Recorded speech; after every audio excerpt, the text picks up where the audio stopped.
Hi guys! For today's ulam, magluto tayo ng gulay na upo.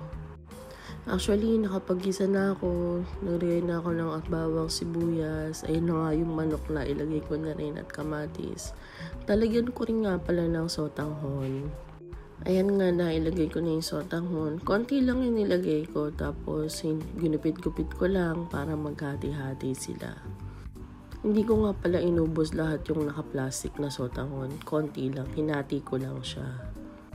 Tapos ayan, nilagay ko na yung upo. Tapos ayan, halo-halo lang siya. Tinakpan ko lang siya para mabilis maluto yung upo. Wala na nga ako ibang maisip na ulam, kaya ito na lang iniluto ko. Para may gulay na din, tsaka meron ding karne.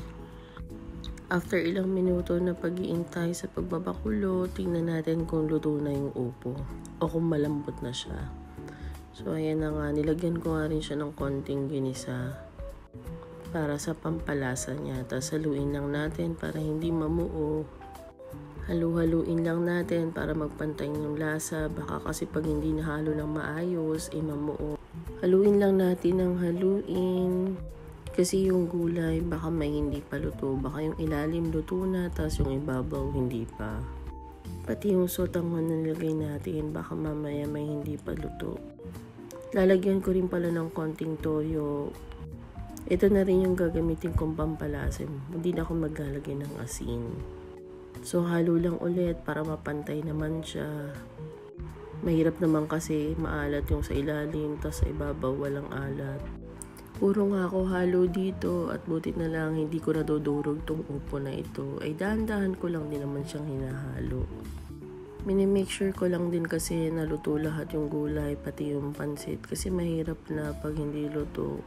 So tinakpan ko nga siya ulit. Intayin ko lang ulit ng mga ilang minuto tapos pwede na yun, luto na yun. Habang inaantay ko nga maluto itong niluto kong ulam na upo, ay nagsandok na nga ako ng kanin para sa anak ko.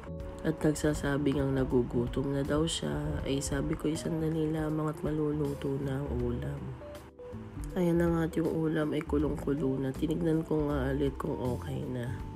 Hinalo ko nga lang din siya ulit tapos pinatay ko na rin yung apoy niyan kasi luto na rin naman siya. Chinek ko pa nga kung marami pang sabaw kasi mas okay kung may sabaw.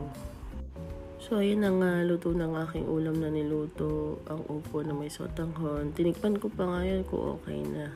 So ito na nga po, luto na, maghahain na ako at gutom na ang aking junakis. Tara na at kain po tayo.